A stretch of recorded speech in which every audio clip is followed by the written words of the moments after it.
तो इस वीडियो में हम बात करेंगे कि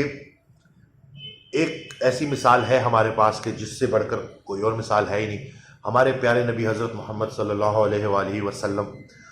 उन्होंने अपनी ज़िंदगी में रोज़े रखे, लेकिन वो रोज़े उन्होंने कैसे रखे, वो अफ्तारी कैसे करते थे, वो सहरी कैसे करते थे, क्या हम भी उन्हीं को फॉलो कर रहे हैं कि नहीं कर रहे। जो हमें तारीख बताती है, जो जो जो जो जो हमें सुनने में मिलता है कि हफ्ते में कुछ दिन वो रोज़े रखते थे, फास्ट करते थे, लेकिन जब वो रोज़े नहीं भी रखते थे तब भी वो बहुत ज़्यादा खाना नहीं खाते थे। एक वीडियो में देख रहा था कि उन्होंने कभी भी चना हुआ आटा नहीं खाया, रिफाइंड जो है वो चीज़ें नहीं खाई, उन्होंने ब्राउन ब्रेड ही खाई। वो आजकल जो हम ब्राउन ब्रेड के जो कॉम्प्लेक्स कार्बोहाइड्रेट्स के फ़ायदे बताते हैं, वो रसूलुल्लाह सल्लल्लाहु अलैहि वसल्लम को कई सौ साल पहले पता थे, और वो उन्होंने ये प्रैक्टिकली करके दिखाया, इसलिए कि वो चाहते थे कि हम भी करें। ठीक है ना।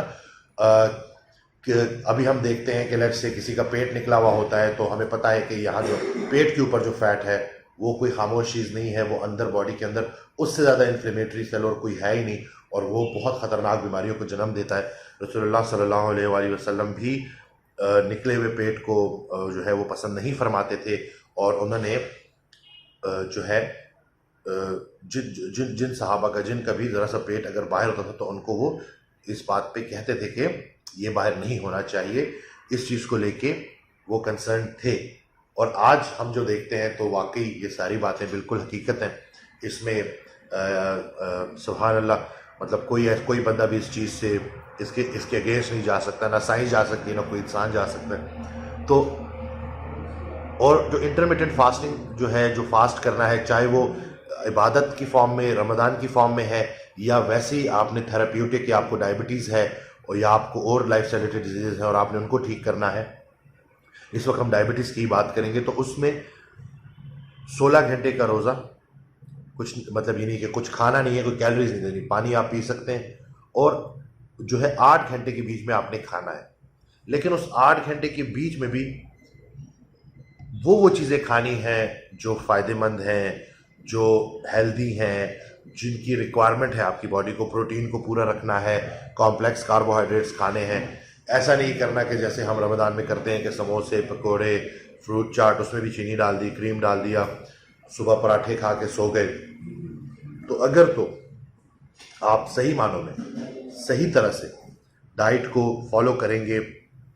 जो खाने की विंडो है उसमें, तो आपको बहुत सारे फ़ायदे हो सकते हैं, और आपको ये गैर ज़रूरी दवाइयाँ, इन चीज़ों की तरफ जाने की ज़रूरत ही नहीं पड़ेगी। अगर मैं आपको ये कहूँ कि आपको इन दवाइयाँ लेने की ज़रूरत ही नहीं है, टाइप 2 डायबिटीज़ की अगर मैं बात करूँ, क्योंकि मेरे पास इतने क्लाइंट्स हैं जिन्होंने वेट रिड्यूस किया, जिन्होंने अपनी लाइफस्टाइल को चेंज किया, और आज वो बिल्कुल फिट हैं, उनकी शुगर भी नहीं रेज होती, उनकी HbA1c भी ठीक है, वो कोई कॉम्प्लिकेशन की तरफ वो नहीं गए ना। क्योंकि डायबिटीज़ को ना हम लोगों ने खुद ही इतना बढ़ावा दे दिया है अपनी जंक फूड खाने की वजह से, इसी तरह कोल्ड ड्रिंक्स पीने की वजह से, कि आप शुगर्स पे लेते जा रहे हैं। और एक और चीज़ जिसकी मैं बात करता हूँ, कि मैंने प्रीवियस वीडियो में बोला था कि जो फ्रूट्स हैं, अब बेसिकली जो फ्रूट्स हैं उसके अंदर जो शुगर है वो फ्रुक्टोज है, ठीक है। और फ्रुक्टोज जो है उसका काम उसके वो जो मेटाबलाइज होता है वो लिवर में ही होता है, उसको पूरी बॉडी नहीं यूटिलाइज कर सकती बनस्बत ग्लूकोज के, जो कि पूरी की पूरी बॉडी यूटिलाइज करती है। अगर हम ग्लूकोज लेंगे तो वो हमारी बॉडी एनर्जी के तौर पे यूज़ कर देगी, लेकिन अगर हम फ्रुक्टोज लेंगे तो वो तीन चीज़ें करेगा लिवर में जाके, या तो ग्लाइकोजन में कन्वर्ट होगा, स्टोर होगा, या जो एल्डिहाइड पाथवे जिसकी वजह से फैटी लिवर होता है, फैट्स में कन्वर्ट होगा, या यूरिक एसिड ज़्यादा बनाएगा। तो अब वो लोग जो ये वीडियो देख रहे हैं वो इस चीज़ को रिलेट कर सकेंगे कि डायबिटीज़ ठीक है, उसके साथ साथ ये जो यूरिक एसिड का बढ़ना है ये भी जो है डाइट और एक्सरसाइज से ही ठीक होता है। तो अगर आप सही मानों में इंटरमिटेंट फास्टिंग में जो है सही तरह से डाइट फॉलो करेंगे, फ्रूट्स भी बहुत ज़्यादा नहीं लेंगे, तो ये जो यूरिक एसिड का इशू है ये भी ठीक हो जाएगा। और यूरिक एसिड जब ज़्यादा होता है तो वो बॉडी से जो नाइट्रिक ऑक्साइड है उसको डिप्लीट करता है, उसको ख़त्म करता है। और नाइट्रिक ऑक्साइड आसान अल्फाज में बोलूँ तो ये जो खून की नालियाँ हैं ये इनको खोल के रखता है, ठीक है ना,